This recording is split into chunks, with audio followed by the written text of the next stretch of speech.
Alright, you guys, welcome to week 4 and 5 and 6.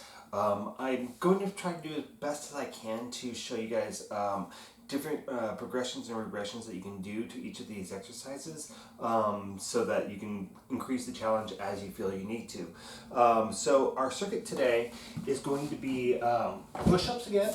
So we're still going to be developing that. We're going to be still working on our drop lunges, but we'll make a minor change to that. And then we're also going to be working with bicycle crunches in this first circuit. So when I am doing a push-up, guys, just as a quick reminder, roll my shoulders back, keep them back and down. My hands start below my shoulder level. I have my fingers tips in at about 45-degree angle. I tuck my tailbone like a scared dog, and I maintain that plank. So I've got a nice firm structure here. All the way down, everything touches all at once. If you need to drop your knees, that's perfectly fine. And we're still working with that 4-second down, 2 seconds, or whatever pace you want to on the way back up, because it's more important for just developing basic structure to get that slowed down, and then we can go however fast we want to on the way back up.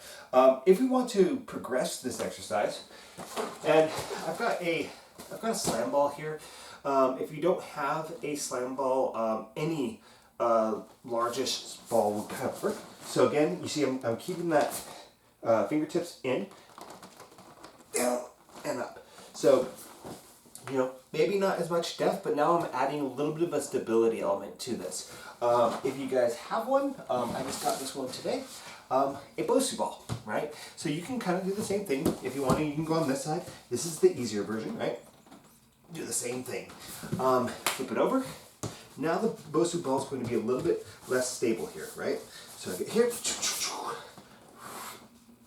Okay, and if you get a lot of this going on, that's great. That means that you're getting a lot more out of that exercise because of that. And again, other ways that you can do it, you could do it with dumbbells, right? You could put your hands on dumbbells. That might help save your wrists a little bit. So if you're feeling like you're going back a lot and you're getting a lot of compression and you're not strong enough to go on the knuckles, you can hold on to dumbbells.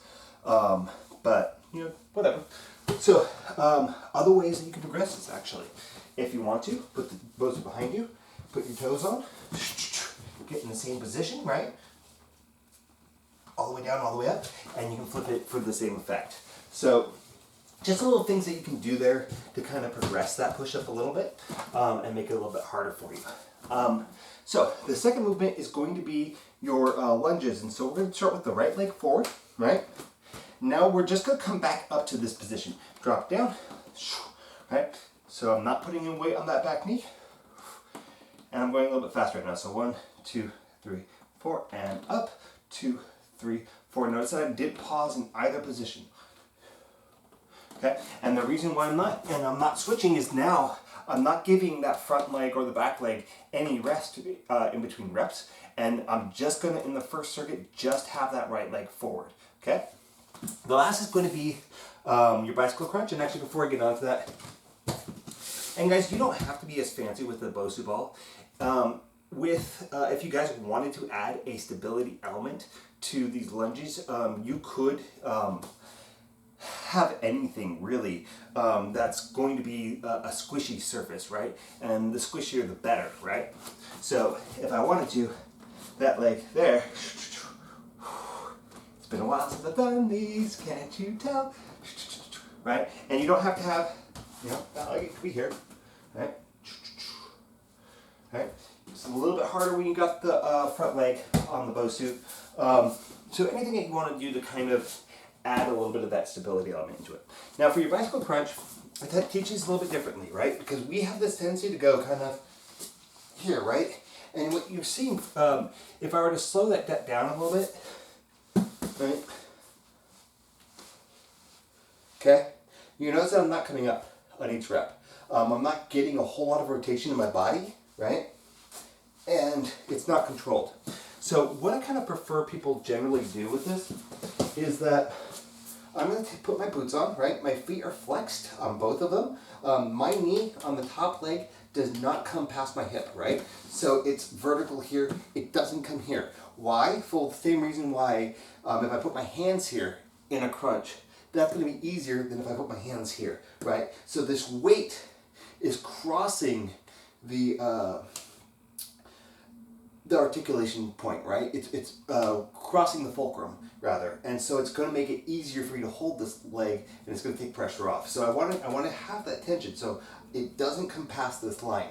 If you guys wanted to like put two chairs on either side of you and run a rod behind them so that you know that you're not crossing that line, that will help. So the key things on this movement are that for one, this doesn't matter, right? Whether or not my elbows are just here for them to be someplace, right? This is kind of a standard position. You could totally do this bicycle crunch, right? With your elbows anywhere, your arms anywhere. It doesn't matter.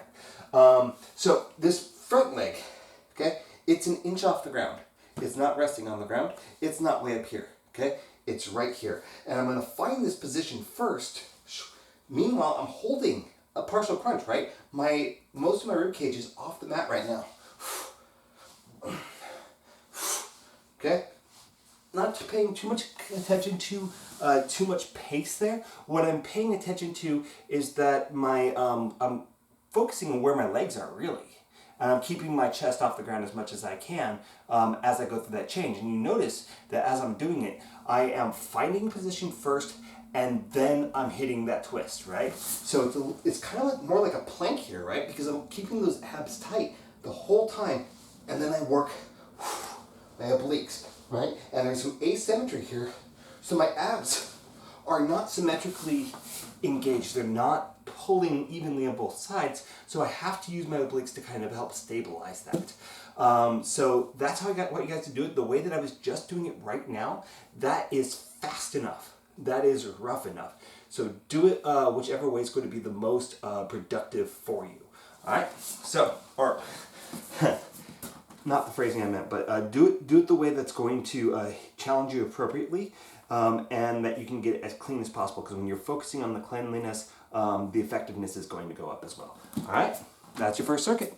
So, same protocol, guys. We're going 4 seconds down, back up, slow reps. Trying to aim for like 12 to 20. When you're doing the crunches, because it's a bilateral movement, that's going to be 12 to 20 on each side. Okay? So if you can only get 12 on each side today, next time you want to go on to 14, right? And then the next time you do it, you want to go ahead and try to get to 16 until you can get all the way up to 20. All right? See you on the next one.